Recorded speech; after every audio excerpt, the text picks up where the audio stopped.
क्योंकि ये कोई कंपल्सन नहीं है, कोई बाध्यता नहीं है कि हम प्रभु के भवन में आने के लिए कोई दबाव नहीं है। ये हम स्वतंत्र इच्छा से, क्योंकि हम जानते हैं यीशु मसीह कौन है, हम जानते हैं यीशु मसीह कौन है, इसी कारण से ये हमारा जीवन है, हम जीते हैं, इसीलिए हम यहाँ पाए जाते हैं। ये बहुत महत्वपूर्ण है। और हम लोग याकूब की पत्री को पिछले कई हफ्तों से अध्ययन करते आ रहे हैं, और हमने पिछले हफ्ते देखा था संसार से जो मित्रता करना परमेश्वर से बैर करनी है, अर्थात परमेश्वर से शत्रुता करने का विषय याकूब सिखा रहे थे। हमने उस विषय को विस्तृत रूप में सुना और सीखा। आज हम देखेंगे इसी याकूब उसका 4 अध्याय का 11 पद से लेके हम 5 अध्याय का 6 पद तक कुछ पदों को पद बाई पद हम अध्ययन करेंगे। वचन में जाने से पहले आइए हम प्रार्थना करें। प्यारे प्रभु जी, हम धन्यवादी हैं तेरे चरणों में, कृतज्ञता के साथ झुकते हैं प्रभु। पिता परमेश्वर, हम जानते हैं आप ही सर्वशक्तिमान हो, आप ही सारी ब्रह्मांड के रचयिता आप ही हो प्रभु यीशु। इसलिए हम आपके चरणों में झुकते हैं और आभार व्यक्त करते हैं प्रभु, क्योंकि आपने हमें बचाया, आपने हमें हमारे पापों से छुड़ाया प्रभु। इसलिए हम आपको धन्यवाद करते हैं पिता परमेश्वर। जो आज का खंड जो हम पढ़ रहे हैं, सुन रहे हैं, सीख रहे हैं प्रभु यीशु, प्रत्येक हमारे हृदय को खोलें ताकि तेरा वचन हमारे हृदय में काम करने पाए प्रभु जी। तेरे वचन से हम सीखने पाए तो हमारे व्यक्तिगत जीवन में, हमारे पारिवारिक जीवन में, हमारी कलीसियाई जीवन में हम जी सकें प्रभु तेरे वचन के अनुसार। प्रभु हम आपकी मदद चाहते हैं, आपकी सहायता चाहते हैं, क्योंकि आपके बिना तो हम कुछ नहीं कर सकते प्रभु। धन्यवाद, सारा महिमा, सारा आदर, सारा गौरव प्रभु आपको मिले, यीशु के नाम से मांगते हैं, आमीन। आप लोगों ने निकाल लिया होगा बाइबल। इसका आज का मुख्य विषय है, इस खंड का मुख्य विषय अगर देखें तो नम्रता के साथ परमेश्वर के हाथों में खुद को समर्पित करना। हम घमंड के साथ किसी के हाथ में समर्पण नहीं हो पाते, नम्रता के साथ हम समर्पित हो सकते हैं। आज का मुख्य विषय है। आज इस खंड को हमने 5 भागों में विभाजित किया है। पहला विषय है पद 11 और 12, और संघर्ष का समाधान के बारे में याकूब लिखते हैं। संघर्ष का समाधान या दूसरे लोगों के साथ सही व्यवहार किस तरह की जाए। दूसरा पॉइंट है 13 से 16 पद, जिसमें हम देखते हैं परमेश्वर पर निर्भरता के बारे में याकूब लिखते हैं। तीसरा है 17वां पद, जो हम जानते हैं यदि उसे नहीं करते हैं तो वो हमारे लिए पाप गिना जाता है। अर्थात जो हम जानते हैं उस कार्य को करने की यहाँ पे चुनौती दे रहा है याकूब।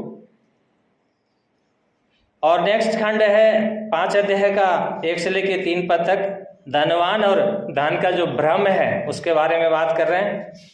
और 4 से लेके 6 पद में हम देखेंगे जो अमीरों की पापों की निंदा कैसे कर रहा है याकूब, और हमें इससे परमेश्वर क्या सिखाना चाहते हैं।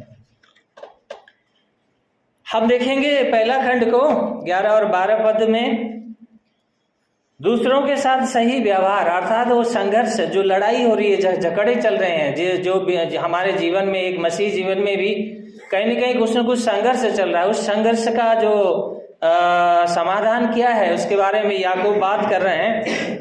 तो आइए हम इन पदों को देखते हुए चलें। आप अपने बाइबल में देखें। हे भाइयों, एक दूसरे के विरोध में न बोलो। जो अपने भाई के विरुद्ध बोलता है या उस पर दोष लगाता है वह व्यवस्था के विरुद्ध बोलता है और व्यवस्था पर दोष लगाता है। पर यदि तुम व्यवस्था पर दोष लगाते हो तो तुम उस पर चलने वाले नहीं वरन उसके न्यायी ठहरे। व्यवस्था का देने वाला और न्यायी तो एक ही है, जो बचाने अथवा नाश करने का सामर्थ्य रखता है। पर तुम कौन होते हो जो अपने पड़ोसी पर दोष लगाते हो। बहुत अद्भुत बातें हैं। यहाँ पे याकूब लिखते हैं एक दूसरे के विरोध में ना बोलो।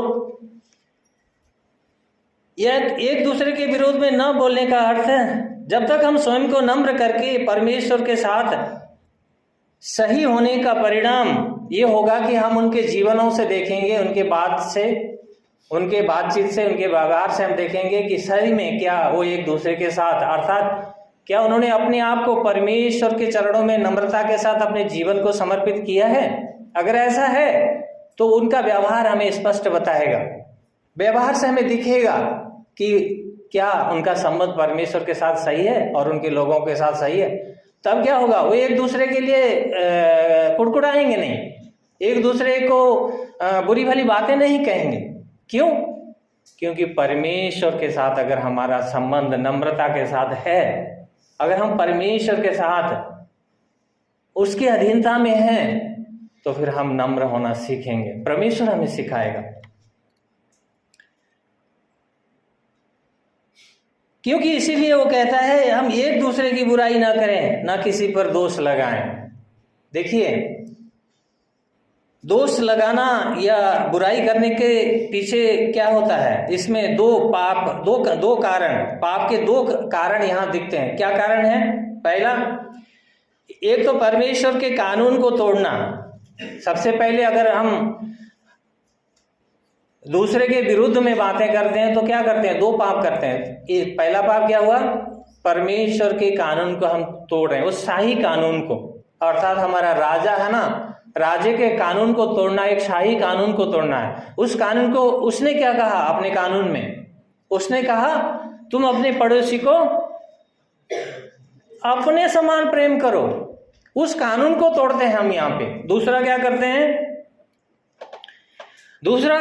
न्याय करने का जो अधिकार है, वो अधिकार परमेश्वर का है, हम उस अधिकार को खुद ले लेते हैं। हम न्यायी बन जाते हैं, हम न्यायाधीश बन जाते हैं, जज बन जाते हैं, हम दूसरे की न्याय करने लगते हैं। दोनों गलत हैं। याकूब यहाँ पे सिखाना चाहते हैं, हम एक दूसरे की अगर बुराई करते हैं, अगर एक दूसरे के विरोध में अगर हम ऐसी बातें कर रहे हैं, तो हम दो पाप कर रहे हैं साथ साथ। एक तो परमेश्वर का दिया हुआ जो व्यवस्था है उसको हम तोड़ रहे हैं, दूसरा अपने आप को उसके जगह, परमेश्वर के जगह हम अपने आप को रख रहे हैं। हम न्यायाधीश खुद बन रहे हैं।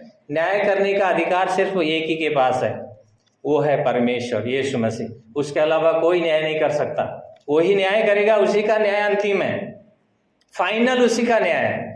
इसीलिए हमें ये ध्यान रखना चाहिए कि हम क्या करते हैं, हमारा व्यवहार, हमारा जीवन। देखिए, हम पिछले कई हफ्तों से हम एक व्यवहारिक जीवन, एक हम मसीही जीवन, मसीही हैं।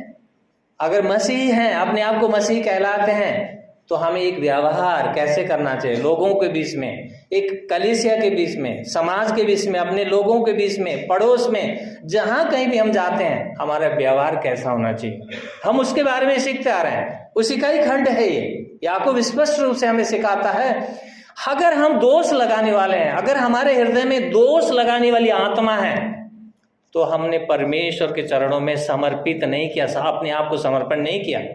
हम परमेश्वर के चरणों में संपूर्ण रूप से अपने आप को दिया नहीं, कुछ ना कुछ हमने रखा है।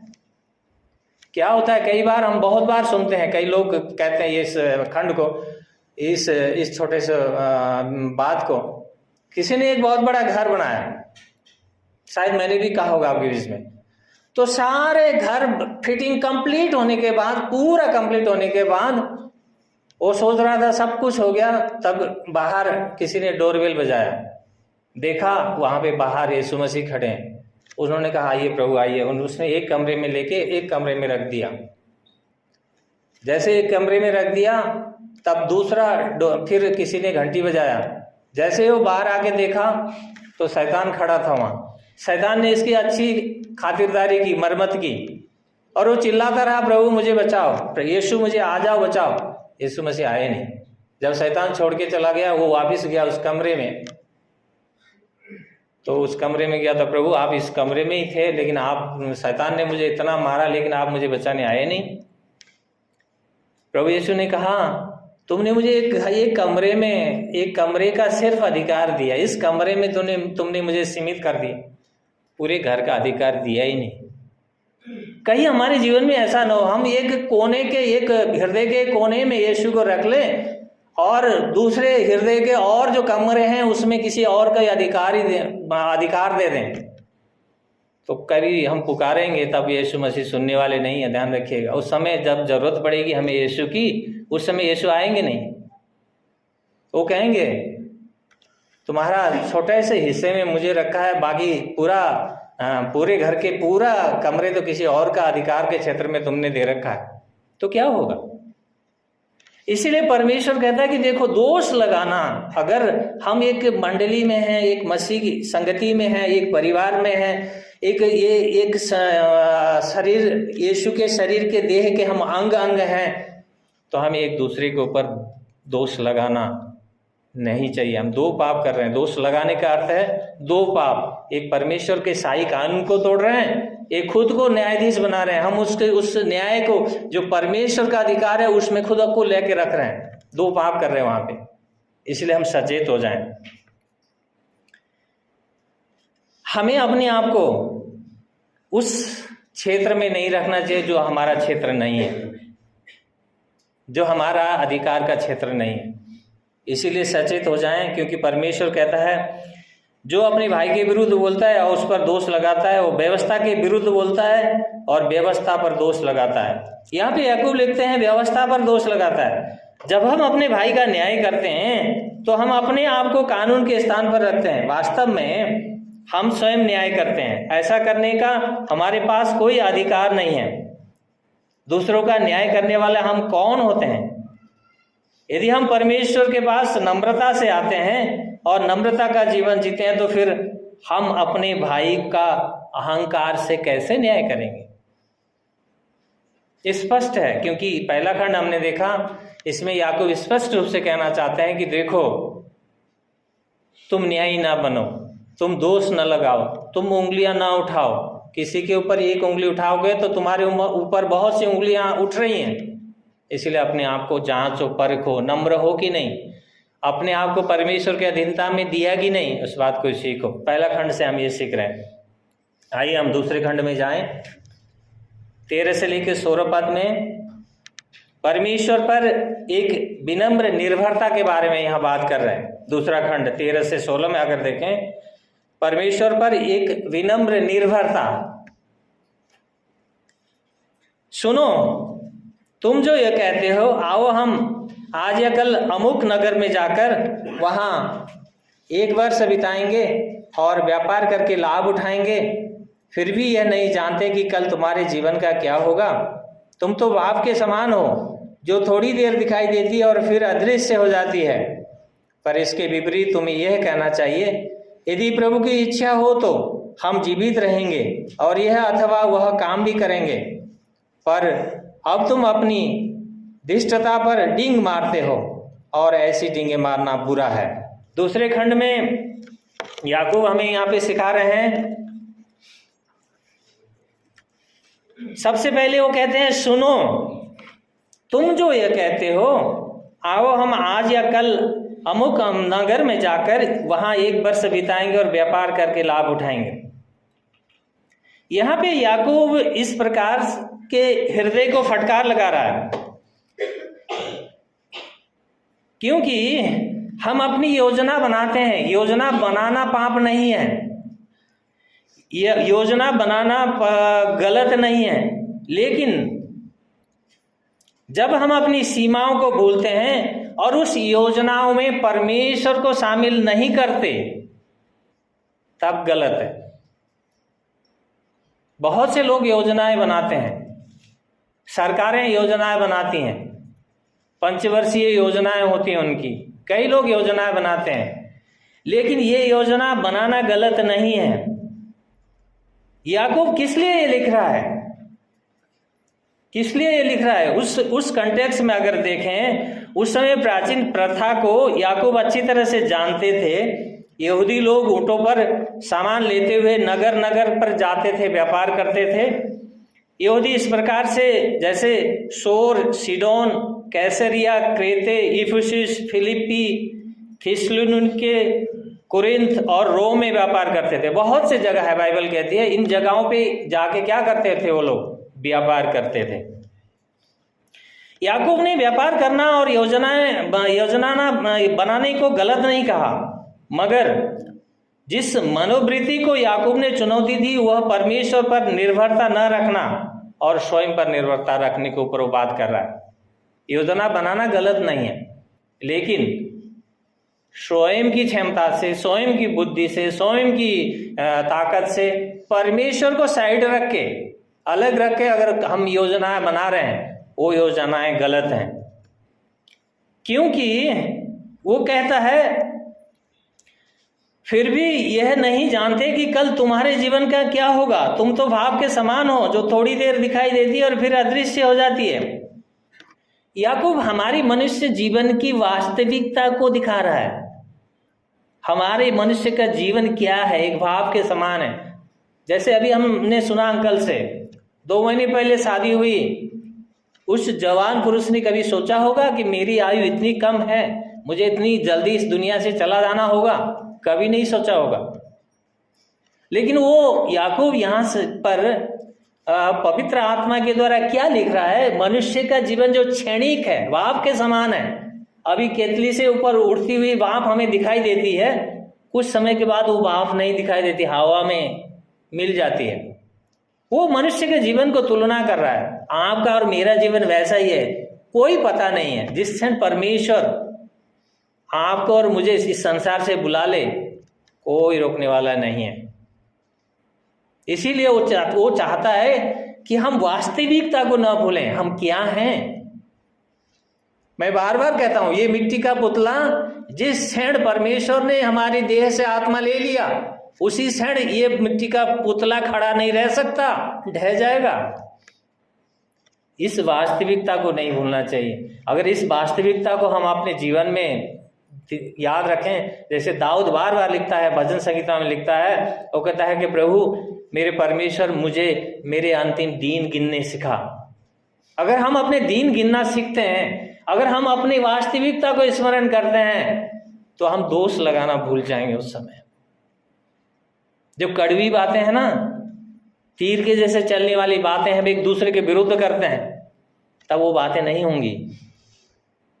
क्योंकि परमेश्वर ये चाहता है कि आपका और मेरा जीवन, जिन्होंने अपने आप को मसीह का कहा, जिन्होंने कहा कि मैं मसीह का हूं, मैं यीशु का हूं, उनका जीवन अलग हो जाए। उनका जीवन दोष लगाने वाला जीवन ना हो, उनका जीवन दोष ढूंढने वाला जीवन ना हो, गलतियां ढूंढने वाला जीवन ना हो। उनका जीवन क्या हो? परमेश्वर में नम्रता के साथ भरोसा करने वाला जीवन। हर एक परिस्थिति में, हर एक अवस्था में अपने आप को परमेश्वर पे निर्भर करें, उस पे रखे, समर्पित करें, भरोसा करें, क्योंकि प्रभु भला है। क्योंकि पुराने नियम में अगर हम पढ़ें तो बहुत से खंड हैं जहाँ पे इस तरह लिखा है कि हमारा जीवन छाया के समान है, छाया मात्र है। बहुत से खंड हैं, मैं अभी उस खंड में नहीं जाऊंगा, जो लिखना चाहें लिख सकते हैं। भजन संगीता 102 का 11 पद में कुछ पद लिखाऊंगा मैं आपको। भजन संगीता साम 102 वर्स 11। उसी तरह अयूब 8 का 9 पद, अयूब उसका 8 का 9, चैप्टर 8 वर्स 9। उसी तरह पहला इतिहास 29 का 15, फर्स्ट क्रॉनिकल्स 29 वर्स 15। इसमें लिखता है, परमेश्वर के वचन में लिखा है कि मनुष्य का जीवन छाया मात्र है, छाया है। अभी धूप है, अभी छाया हमें दिख रही है, कुछ समय बाद वो छाया दिखेगी नहीं, छाया ओझेल हो जाएगी, हमारे नजरों से चल जाएगी। वो हमारे जीवन के साथ तुलना किया गया है। मनुष्य का जीवन क्षणिक है, हमें नहीं भूलना चाहिए कब क्या होगा हमारे साथ कोई पता नहीं। हमेशा हमें तैयार रहना चाहिए प्रभु के आगमन के लिए या हमारी मृत्यु के लिए, दोनों बातों के लिए तैयार रहना चाहिए हमें हमेशा। या तो प्रभु का आगमन हो जाए, हम चले जाएं उसके साथ, वो कभी भी हो सकता है उसके आगमन।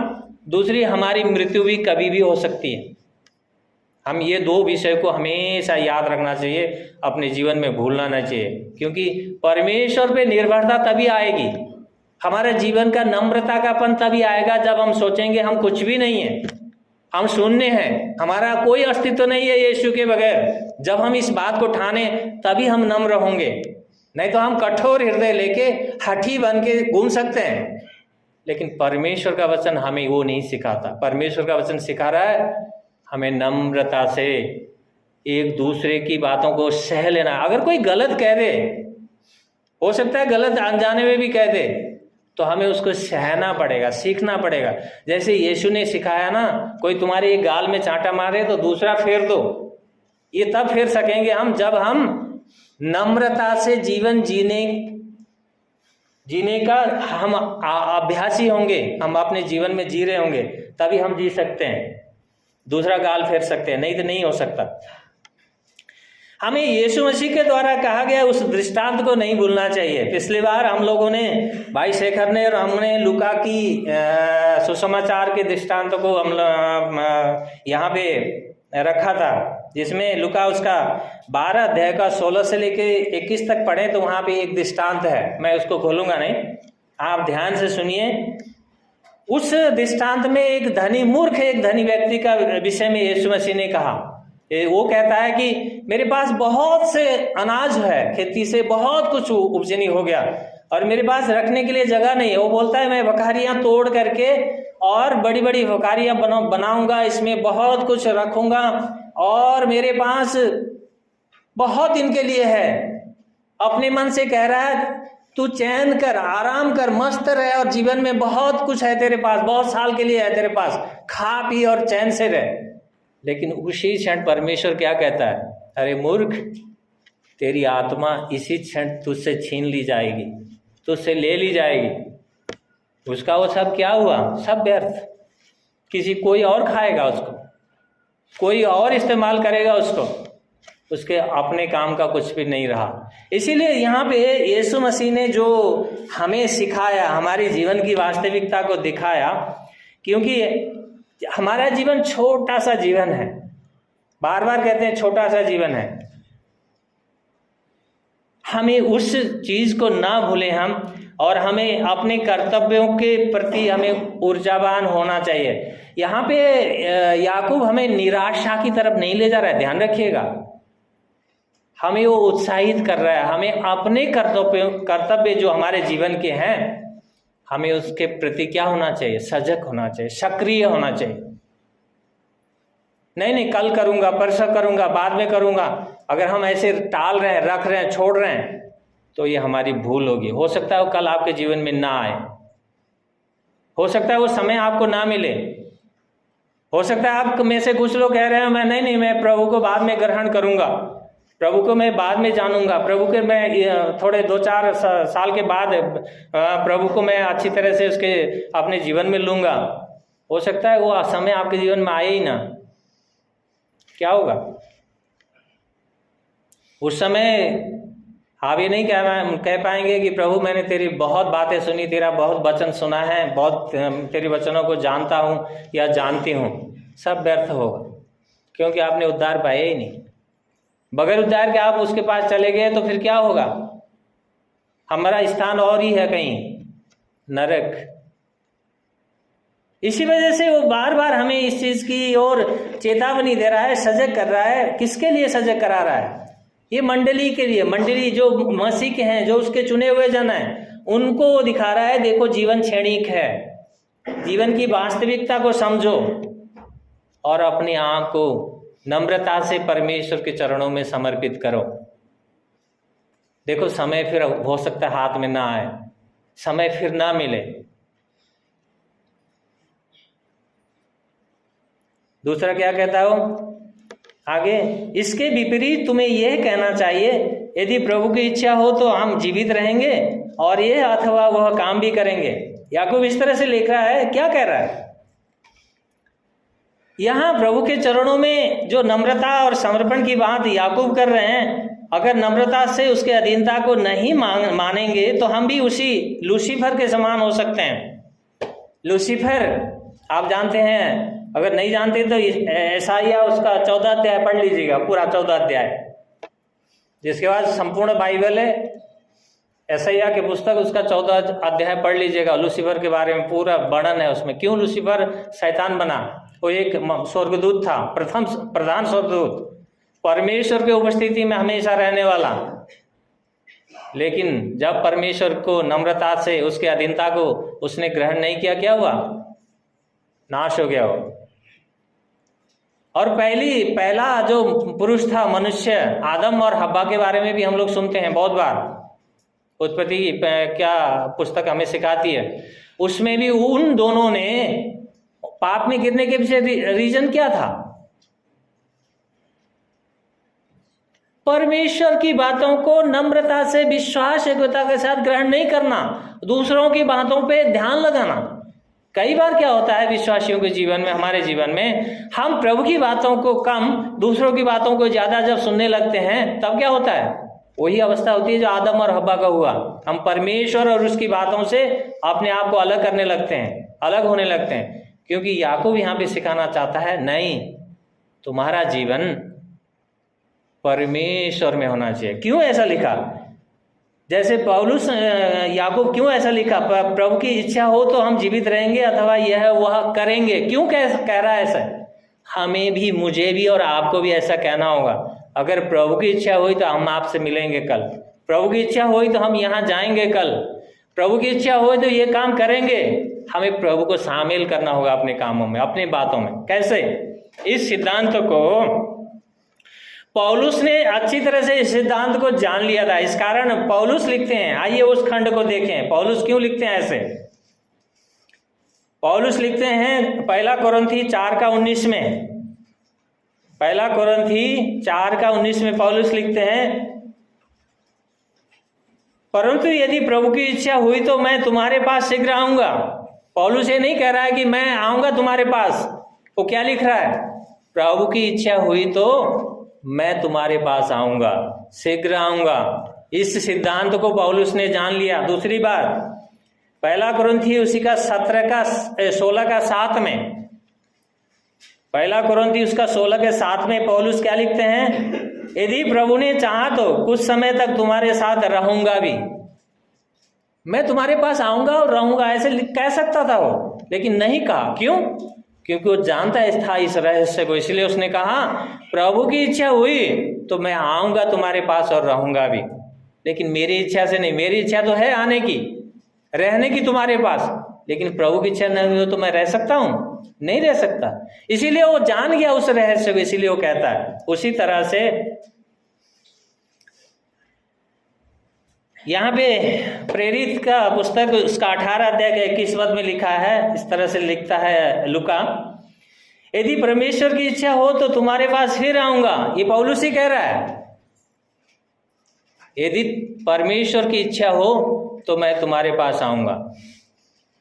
हमें, मुझे और आपको भी ये कहना सीखना होगा। हमारी बातचीतों में, हमारी जो भी हम किसी के साथ कुछ बातें करते हैं, कोई भाई या बहन हमें कहीं बुलाते हैं, किसी के घर में निमंत्रण करते हैं, उस समय भी हमें कहना सीखना होगा, हाँ भाई, है बहन, अगर प्रभु की इच्छा हुई तो हम जरूर आएंगे। ये हमारे लिए, मेरे लिए और आपके लिए एक उदाहरण है, एक सिद्धांत है। हम अपने जीवन में इसको लागू करें, सीखें। हम अपनी इच्छा से नहीं आ सकते, नहीं जा सकते। हो सकता है हमारी इच्छा, अगर सिर्फ हमारी इच्छा में है, वो हो सकता है विफल हो जाए, हो सकता है एक्सीडेंट हो जाए, हो सकता है हार्ट अटैक आ जाए। देखिए कितनी घटनाएं हम सुनते हैं। हमारा जीवन कोई निर्भरता नहीं है कि हम ऐसा करेंगे, इतने साल जिएंगे, या ये करेंगे या वो करेंगे। लेकिन हम उन कामों में, उन योजनाओं में हम किसको शामिल करें? परमेश्वर को शामिल करें। अगर हम परमेश्वर को योजना में शामिल कर रहे हैं तो हमारा कार्य कौन करने वाला है? परमेश्वर, क्योंकि वो जानता है हमें क्या करना है, क्या नहीं करना है। जब हमारा जीवन इतना अनिश्चित है तो ऐसे डींग मारना बुरा है। याकूब लिखता है, देखो बहुत बड़ी बड़ी डींग मारते हो तुम। डींग मारना क्या है? बुरी बात है, दुष्टता है, एक प्रकार का पाप है, एक अधर्म का, एक अभिमान का एक नमूना है। हमें होना क्या चाहिए? हमारा हृदय पश्चातापी हृदय होना चाहिए। हमें क्षमा मांगना सीखना चाहिए, एक दूसरे से क्षमा मांगना। अगर भूल भी हो जाए, हमसे गलतियां हो जाए, तो हम क्षमा मांगें। क्षमा मांगें, हम छोटा नहीं हो जाएंगे, हमारी इज्जत और मान सम्मान घट नहीं जाती। मसीह हम, देखिए ध्यान रखिएगा, मसीह हैं। अगर हम अपने आप को यीशु मसीह के कहते हैं तो हमें यीशु के पद चिन्हों पे चलना होगा। यीशु के पद चिन्हों पे चलने के लिए हमें उसके वचनों को मानना पड़ेगा, उसके वचनों को अपने जीवन में लागू करना होगा। यीशु मसीह ने सबसे पहले चेले बनने के जो चिन्ह बताया ना, सबसे पहले अपने आप को इनकार करने की बात कहा। नम्रता तभी आएगी जब हम अपने आप को कुछ नहीं सोचेंगे, मैं तो शून्य हूँ, मेरे अंदर कोई अच्छाई नहीं है, मेरे अंदर कोई भली चीजें नहीं है, मेरे से सब अच्छे हैं। अगर इस तरह से सोचने लगे तभी नम्रता आएगी, तभी हम एक दूसरे से क्षमा कर सकेंगे, क्षमा मांग सकेंगे। नहीं तो क्या होगा पता है, छोटी सी भी बात होगी ना, वो कड़वी जड़ हमारे हृदय में पनपती रहेगी, वो जड़ उखड़ेगी नहीं। क्यों? हम उसके लिए तैयार ही नहीं होंगे, हम नम्रता से आएंगे नहीं उस प्रभु के पास। बहुत महत्वपूर्ण है हमारे लिए, मेरे लिए और आपके लिए। ये सिर्फ आपके लिए नहीं, ये मेरे लिए भी है, मैं खुद के लिए भी प्रचार कर रहा हूँ।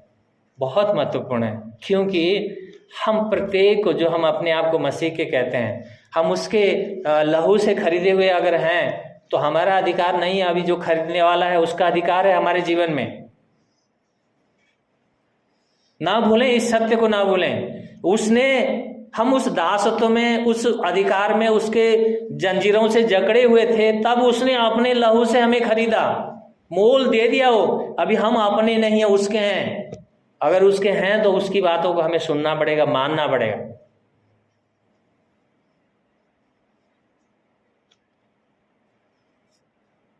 अपने अपने जीवनों को झांक करके देखा करिए कि सच में क्या मैं ऐसा कर रही हूँ, मैं एक दूसरे को क्षमा कर पा रही हूँ, क्या मैं एक दूसरे को क्षमा कर रहा हूँ, या मैं इन जो परमेश्वर की बातें जो हमें सिखा रहे, क्या उसको मैं फॉलो कर रहा हूँ, अपने जीवन में लागू कर रहा हूँ या नहीं कर रहा हूँ।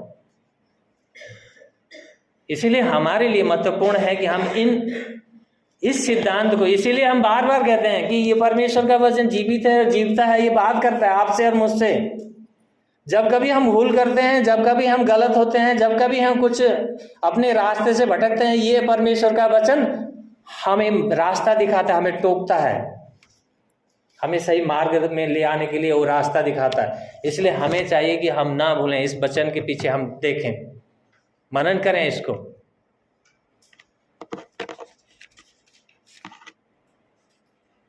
हमने 2 खंड देखा, आइए अब तीसरा खंड देखते हैं, 17 पद।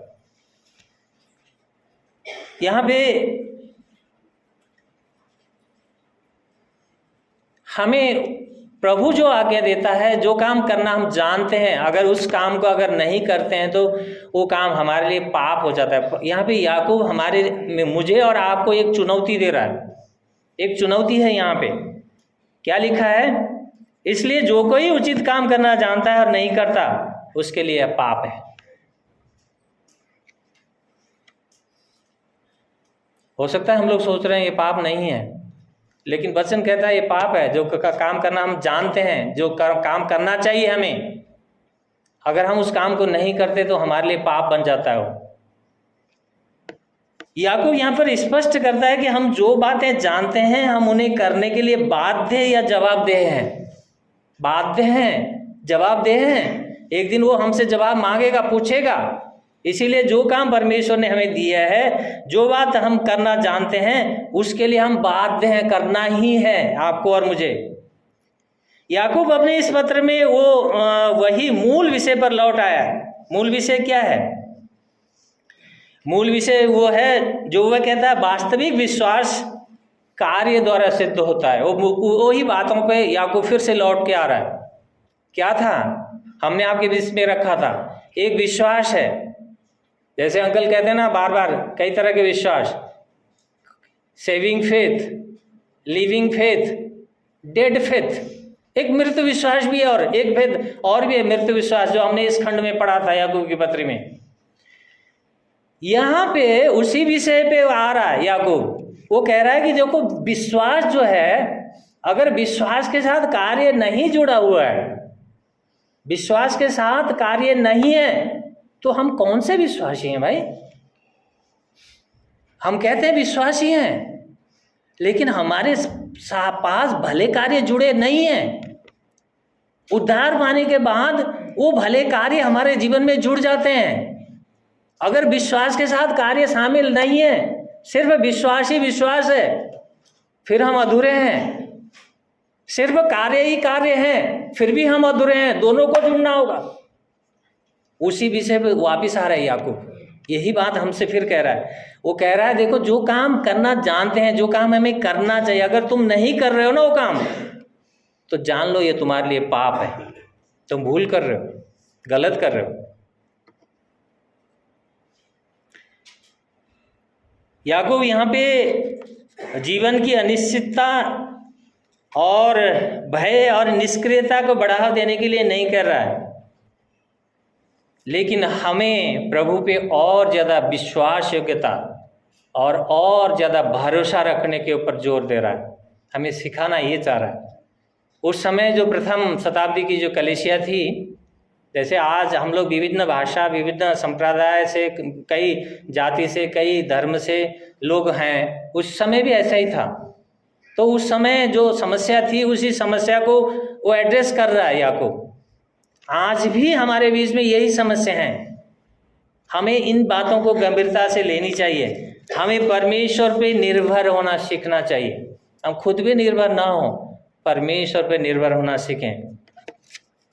अगर हम परमेश्वर पे निर्भर होना सीखेंगे, तब जो कार्य हमें करनी है हम तत्परता से करेंगे। हम भूलेंगे नहीं, हमें बाद में करूँगा, पीछे करूँगा, ये करूँगा, हम छोड़ेंगे नहीं। परमेश्वर का वचन हमें सिखाएगा कि नहीं, हमें तुरंत करना है, अभी करना है, इसी वक्त करना है। क्योंकि अगर हम नहीं करते, छोड़ देते हैं, जानते हुए भी नहीं करते, तो कहता है कि पाप है हमारे लिए, गलत है वो। तो हमें ध्यान रखना चाहिए इन बातों को कि प्रभु इस तरह से क्यों बातें कर रहा है। आज आपके और मेरे जीवन में जो बातें हैं, जिनकी जो कमियां हैं, प्रभु चाहता है उन कमियों को दूर करें। व्यवहारिक जीवन जीना है, हमें एक मसीही जीवन जीना है। मसीही जीवन जीना सरल नहीं है, ध्यान रखिएगा, सरल नहीं है। सबसे पहले तो हमें ये जो हमारा होंठ है ना, इसको बंद करना, लगाम लगाना पड़ेगा। यहाँ घोड़े को, जैसे हमने देखा था ना पिछले खंड में याकूब के बाद विषय में, घोड़ा को लगाम बगैर काबू नहीं आ सकता घोड़ा। ये सबसे पहले हमें इसको लगाम लगाना सीखना पड़ेगा, तभी हम दूसरे के विरुद्ध बातें करने से रोक पाएंगे अपने आप को। तभी हम योजना में, जितने भी जीवन में योजना बनाएंगे, उस योजना में परमेश्वर को शामिल कर पाएंगे।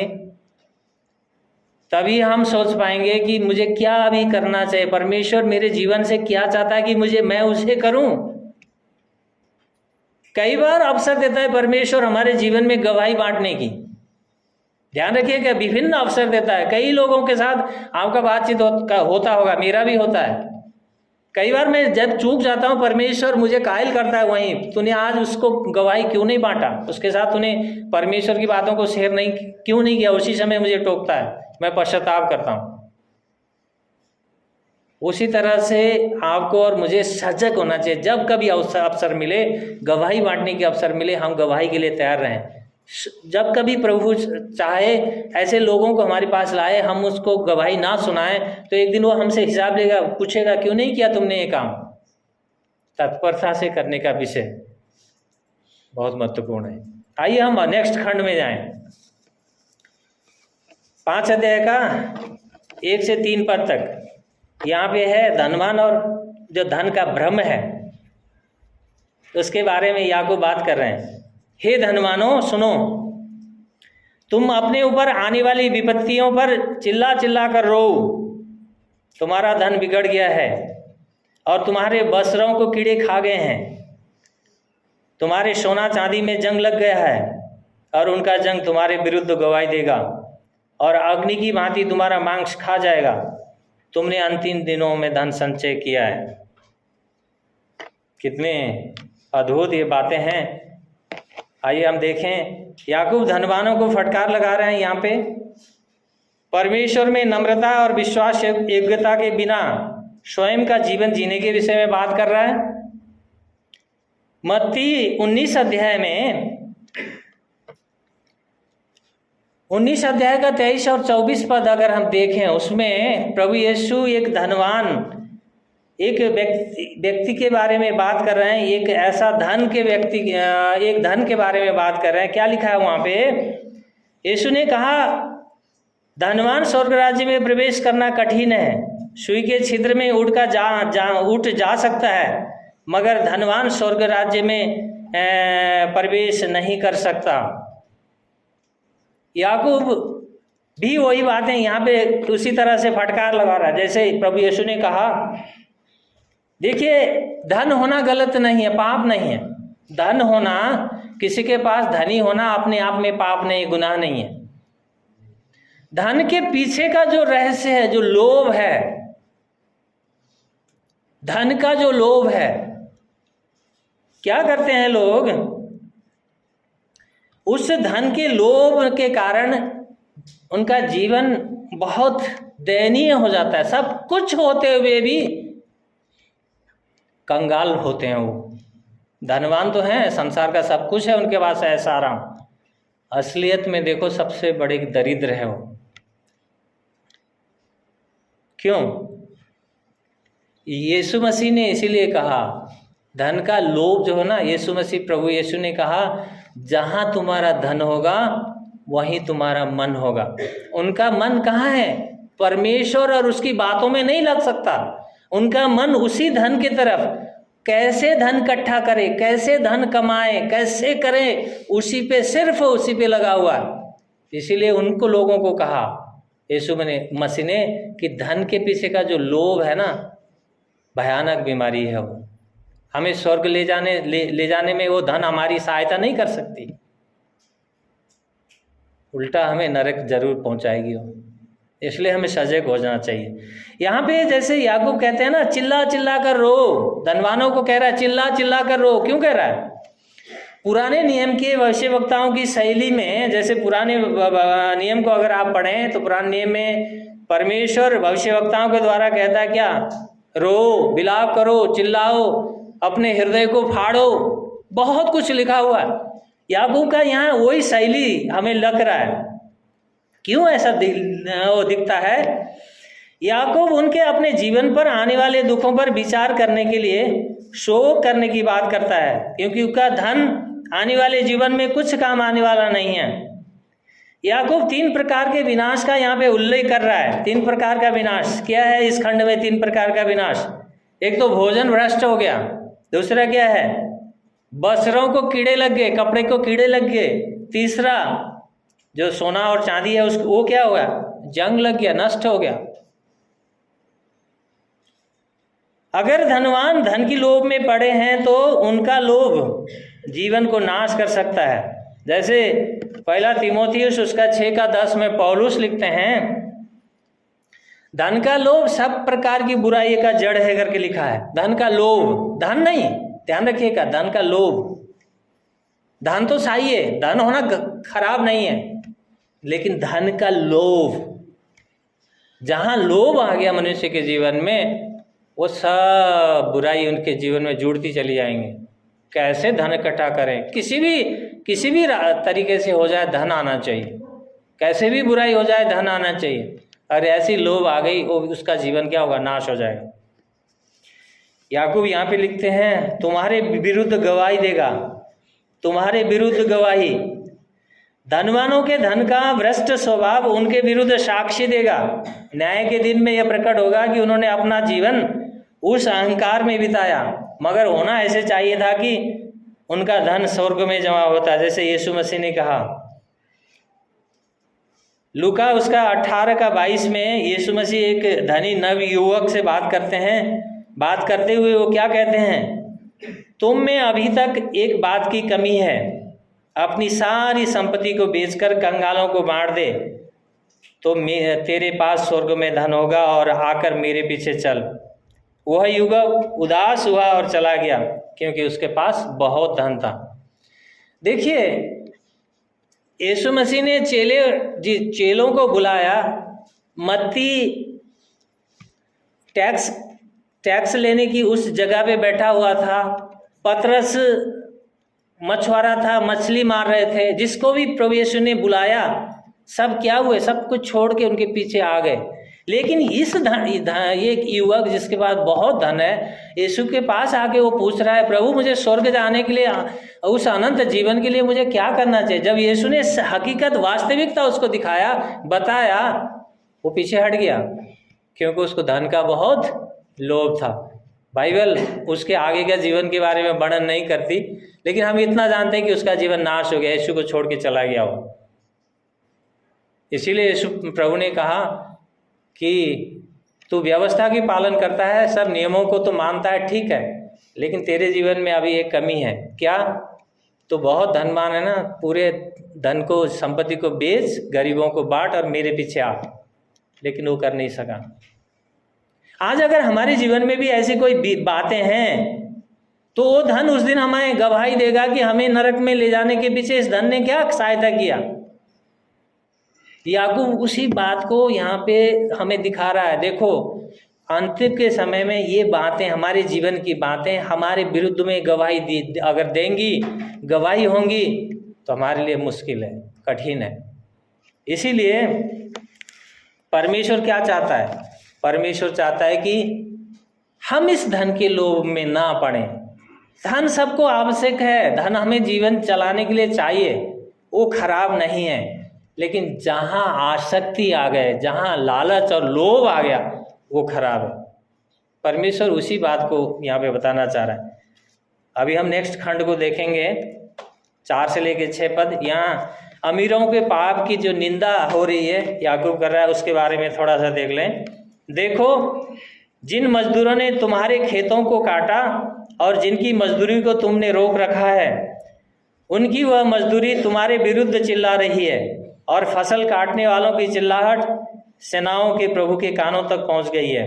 तुमने पृथ्वी पर विलासपूर्ण जीवन व्यतीत किया और तुम अत्यधिक भोग विलास में लगे रहे। तुमने अपने हृदय को पाल पोस कर बद होने के लिए, बद के दिन के लिए मोटा ताजा किया है। तुमने धर्मी मनुष्य को अपराधी ठहरा कर मार डाला, वह तुम्हारा प्रतिरोध नहीं करता। यहाँ पे जो ऐसे लोग, मजदूर, ज़्यादा जो धनी लोग हैं, मजदूर को ठगते हैं, लूटते हैं।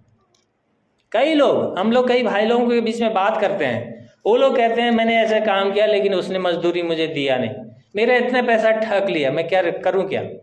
ऐसे बहुत से लोग मिलेंगे, ठगते हैं। वो उसके पीछे का कारण, रीज़न क्या है? वो धन का लोभ है वो। लेकिन पुराने नियम में व्यवस्था विवरण उसका 24 अध्याय में अगर देखो, 24 अध्याय का 14 और 15 पद में परमेश्वर का एक स्पष्ट आदेश है, स्पष्ट निर्देश क्या है? दीन दरिद्र मजदूर को ना सताना और उसकी मजदूरी को सूर्यास्त होने से पहले ही देना करके लिखा हुआ है। उस खंड को बाद में पढ़ लीजिएगा आप, क्योंकि परमेश्वर का वचन स्पष्ट है, बोलता है कि गरीब को, जो आपके खेतों में आपके पास काम कर रहा है, उसकी मजदूरी को कभी ठगना नहीं। अगर ऐसा करते हो तो क्या होगा? जैसे यहाँ पे याकूब लिखते हैं, क्या लिखता है? परमेश्वर के कानों तक उसकी दुहाई पहुंचेगी और वो क्या होगा? तुम्हारे विरुद्ध में कार्य होगा, परमेश्वर करेगा। इसीलिए हमें क्या होना चाहिए? सचेत होना चाहिए हम क्या कर रहे हैं। याकूब यहाँ पे उन धनी व्यक्तियों को फटकारता और निंदा करता है, क्योंकि उन लोगों ने लोगों की मजदूरी को नहीं चुकाया, धोखा किया, दूसरे की परवाह की नहीं किया, अपने सुख तक उन्होंने सीमित रखा। जैसे यीशु ने एक धनी व्यक्ति और लाजर की कहानी सुनाई। यीशु मसीह बहुत बार अपने लोगों को सिखाने के लिए कई तरह से दृष्टांत और कहानी में बात करते थे। हमें उन बातों को स्मरण करना चाहिए। यीशु मसीह ने लूका उसका 16 अध्याय में एक घटना है, 19 से लेके 31 पद में अगर देखो, एक गरीब लाजर जो बीमार था, फोड़े जिसके जीवन में हो रखे थे, एक धनवान व्यक्ति था, बहुत अयास रहीश था, वो भोग विलास कर रहा था। वो लाजर उसके टेबल से गिरे हुए चूरे चारे खा के जीवन जी रहा था, और दोनों मरे। लाजर स्वर्ग में गया, अब्राहम के गोद में है, और वो धनी व्यक्ति नरक में गया। एक घटना आप जानते हैं, उसमें लिखा है, पढ़ लीजिएगा। तब परमेश्वर ने, यीशु मसीह ने क्यों ये घटना को सुनाया? क्योंकि परमेश्वर न्यायी राजा है। उसके न्याय में कोई खोट नहीं है। वो दूध का दूध, पानी का पानी, वो न्याय करेगा, बिल्कुल न्याय करेगा। कहीं किसी के चेहरे को देख के वो न्याय नहीं करेगा। जीवन देख के, हमारे काम और हमारे विश्वास, हमारा जीवन वो देख के न्याय करने वाला परमेश्वर है। इसीलिए यीशु मसीह इन बातों को कह रहा है। एक को तो एक जो गरीब था, चूरा चारा खा के पड़ा हुआ था, सड़ रहा था, वो धनी था, जानता था ये व्यक्ति यहाँ है, फिर भी उसको खाने के लिए दिया नहीं। उसके टेबल से गिरे हुए चूरे चारे उसने खा के अपने दिनचर्या, जितना दिन ये जीवित रहा उसने अपने दिन बिताए। लेकिन जब दोनों की अंत, कोई धनवान धन से बच नहीं सकता, अंत तो दोनों का ही है। गरीब हो तो भी मरना है, धनी हो तो भी मरना है। लेकिन यीशु मसीह ने स्पष्ट रूप से कहा कि जो कोई व्यक्ति उस गरीब या असहाय का अगर मजदूरी नहीं देगा, हो सकता है कई लोग क्या करते हैं, हम सुनते हैं कई कई समय तक उनको खाना भी नहीं देते मजदूरों को, ऐसे ही मजदूरी कराते हैं। क्या होगा उस दिन, क्या होगा जब दोनों स्वर्ग जाएंगे, क्या होगा? इतना कठोर दंड पाएंगे वो लोग। इसीलिए अगर हम में से लोग धनी हैं, धन है, पैसा है, तो हम उस धन, उस पैसे को सही रीति से इस्तेमाल करना जाने, सीखें। क्योंकि परमेश्वर के सामने उपस्थित हो तो वो धन, वो पैसा हमारे विरुद्ध गवाही ना दे। यहाँ पे स्पष्ट है। हम इस खंड में हमने जो देखा, इस खंड का निचोड़ क्या है? इस खंड का निचोड़ है कि हमारा व्यवहारिक जीवन, हमारा मसीह जीवन एक नम्रता से परमेश्वर के साथ सहभागिता का जीवन होना चाहिए। कई परीक्षाएं, कई ऐसी चीजें आएंगी जीवन में, अगर हम नम्रता से परमेश्वर के चरणों में हैं तो हमें मदद करने के लिए तैयार है। वो हमें अपने, हमारे रास्ते में चलने में मदद करेगा। रास्ते कटीले हो सकते हैं, रास्ते उबड़ खाबड़ हो सकते हैं, लेकिन जिस रास्ते पे यीशु हो वो रास्ता जरूर क्लियर होगा, पार होगा, वो झील पार हो जाएंगे हम। अगर जिस रास्ते में कांटे नहीं, कुछ भी नहीं दिख रहा है, लेकिन अगर उस रास्ते में यीशु नहीं है, समझ जाइए वो रास्ता भलाई का रास्ता नहीं है, अंत उसका नरक है, मृत्यु है। इसलिए हमें ये व्यवहारिक जीवन अपने कैसा होना चाहिए, हम मसीह कैसा जीवन जी रहे हैं, हमें इस बात को ध्यान रखना चाहिए। कुछ भाई लोग जो नया आए हैं, उन लोगों को ये बात जानना चाहिए, यीशु मसीह ये सब बातें क्यों कर रहा है? यीशु मसीह ये सब बातें क्यों कर रहा है? यीशु मसीह ने जब वो इस दुनिया में थे, उन्होंने लोगों के बीच में प्रचार किया, अद्भुत आश्चर्य कर्म किए, रोगियों को चंगा किया, मुर्दों को जिलाया, लेकिन उन्होंने क्या किया? लास्ट में आपके और मेरे लिए वो क्रूस में चढ़े। उन्होंने उस क्रूस से आपके और मेरे लिए लहू बहाया, खून बहाया। वो लहू जो आपका और मेरा जो पाप का बोझ हम कंधे पे लेके चल रहे हैं ना, वो बोझ उन्होंने अपने ऊपर ले लिया। अगर जिस क्षण हम विश्वास करते हैं यीशु के ऊपर, उस क्रूस के ऊपर हम देखते हैं, तो वो सामर्थ्य है हमारे, आपके और मेरे पाप को अपने ऊपर लेने के लिए। दूसरा, उन्होंने क्या किया? आपके और मेरे लिए वो गाड़े गए। मृत्यु उनके ऊपर अधिकार नहीं कर सकती थी, लेकिन उन्होंने सिर्फ इसलिए होने दिया कि आपको और मुझे उस मृत्यु से छुड़ाना चाहते थे। हो सिर्फ इसलिए उन्होंने उस मृत्यु का स्वाद को चखा। वो मृत्यु में पड़े, गाड़े गए, और तीसरे दिन वो जीवित हुए। तीसरे दिन वो जीवित हुए, आज जीवित हैं, इसलिए हम जीवते परमेश्वर की आराधना करते हैं। जिस किसी ने प्रभु को अपना प्रभु और उद्धारकर्ता करके स्वीकार नहीं किया, अपने हृदय में माना नहीं है, वो ग्रहण कर लें, आपके लिए भलाई है, अच्छा ही है। कल के लिए इंतजार ना करें, मैं बाद में करूंगी या करूंगा ना सोचें, क्योंकि हो सकता है वो दिन ना आए, वो समय हमारे जीवन में ना आए, निकल जाए, फिर हमें बहुत बड़ा पछतावा होगा। इस खंड से, जो खंड आज हमने पढ़ा है, अगर हम एप्लीकेशन के रूप में देखें, लागूकरण के रूप में, तो आपकी क्या प्रतिक्रिया है? क्या एक विश्वास योग्य सच्चा मसीह जीवन जीने के लिए जो कुछ रुकावट डालने वाली चीजें हैं, क्या उन्हें त्यागने या काट फेंकने के लिए तैयार हैं हम? अपने मसीह जीवन की सच्ची गवाही या चरित्र को दिखाने के लिए क्या आप कृत संकल्प हैं? 2 प्रश्न है मेरे आपके लिए। हो सकता है हम बहुत बड़े थियोलॉजिकल हों, हो सकता है हम बहुत साल के विश्वासी हों, ये मायने नहीं रखता प्रियो। मायने रखता है हमारा जीवन, हम क्या जीवन जी रहे हैं, वो मायने रखता है हमारा नम्रता। मैं कहूँ मैं इतने साल से विश्वासी हूँ, कोई मायने नहीं रखता, शून्य है वो, जीरो। अगर मेरा जीवन इस वचन के साथ नहीं है, अगर मैं इस वचन के साथ जीवन नहीं जीता, तो हमारा सब कुछ व्यर्थ है, सब कुछ व्यर्थ है। इसलिए अपने आप को जांचें, झांक के देखें अपने अंदर कि क्या हम सही हैं या कहीं गलत है, तो उसको सुधारें। मौका, अवसर है, परमेश्वर अवसर दे रहा है, उस अवसर को न गुमाएं। याकूब ये व्यावहारिक बातें हमें सिखा रहे हैं ताकि हम व्यवहार में, इस जीवन में, इस कार्य में, जहाँ भी परमेश्वर ने हमें कार्य दे रखा है, जिस क्षेत्र में भी हम ड्यूटी करते हैं, काम करते हैं, वहाँ पे एक विश्वास योग्य, एक साक्षी का एक नमूना हम दिखा सकें। वचन अगर हमारे जीवन में होगा तभी हम साक्षी बन पाएंगे, गवाही बन पाएंगे, अन्यथा हम गवाही नहीं बन पाएंगे। जो संसार के लोग कुड़कुड़ाता है ना, उससे ज़्यादा आपका और मेरा जीवन होगा, कुड़कुड़ाने वाले हम होंगे। फिर हमारा मसीहत बेकार है, वो मसीहत नहीं सिखा रहा है वचन। तो हमें जांचना है आपको और मेरे को कि हमें कैसे जीना है, ताकि एक दिन परमेश्वर के उस हजूरी में हम उपस्थित हों, तो उस समय हमारे शब्द, हमारे काम, हमारा धन पैसा, हमारा जीवन हमारे विरुद्ध, हमारे आत्मा के विरुद्ध गवाही ना दे। हम इस याकूब की पुस्तक के लास्ट खंड में करीब करीब आ गए हैं। प्रभु ने चाहा तो हम अगले 1-2 हफ्ते में इसको कंप्लीट करेंगे, इस पुस्तक को।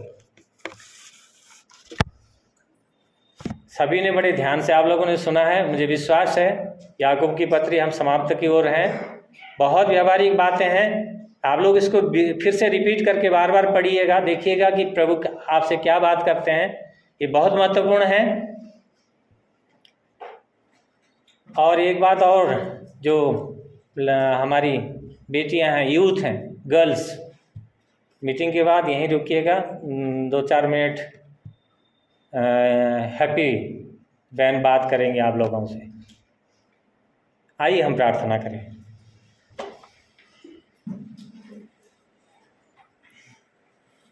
प्यारे प्रभु जी, हम धन्यवादी हैं, तेरे चरणों में आभारी हैं और कृतज्ञ हैं प्रभु, क्योंकि आपने पिता परमेश्वर अपने अनुग्रह में होते हुए हमें हमारे जीवन में ये सौभाग्य दिया कि आज हम यहाँ उपस्थित होकर तेरे वचनों को सुने, तेरी बातों को मनन करें। प्रभु, ये तेरा अनुग्रह है, तेरी दया है प्रभु।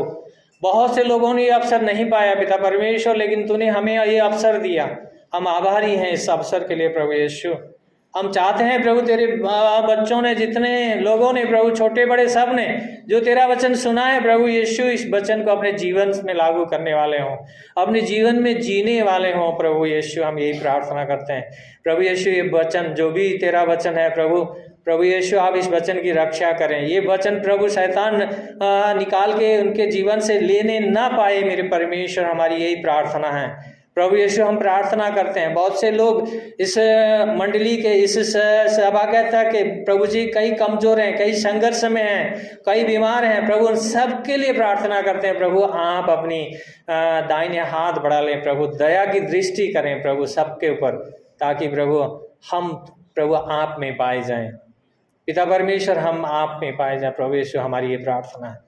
धन्यवाद करते हैं तेरे बच्चों के लिए, धन्यवाद करते हैं तेरे सारे लोगों के लिए प्रभु। हम आभारी हैं, तेरी करुणा के लिए धन्यवाद करते हैं, तेरी दया के लिए धन्यवाद करते हैं, तेरे इस वचन के लिए धन्यवाद करते हैं। तूने होने दिया प्रभु जी, हम इस वचन से कुछ सीखें प्रभु। आपकी महिमा हो प्रभु, हमारे जीवन में आप बढ़ो और हम घटें प्रभु। हमारी मदद करें, हम प्रत्येक को सहायता करें प्रभु। हर एक के जीवन में आप प्रभु मददगार बने प्रभु जी। पवित्र आत्मा, आप सहायता करें, हर एक की कमी कमजोरी में प्रभु उसकी मदद करें प्रभु। हम यही प्रार्थना करते हैं, धन्यवाद करते हैं प्रभु। हर एक परिवार में कुछ न कुछ संघर्ष है प्रभु, उन बातों को हम आपके हाथ में समर्पित कर देते हैं, ताकि हम चाहते हैं आने वाले दिनों में प्रभु जी ये सारे परिवार एक होकर तेरी महिमा करने वाले हो जाएं। धन्यवाद, सारा महिमा, सारा आदर, गौरव प्रभु यीशु आपको देते हैं। यीशु मसीह के नाम से प्रार्थना मांगते हैं, आमीन।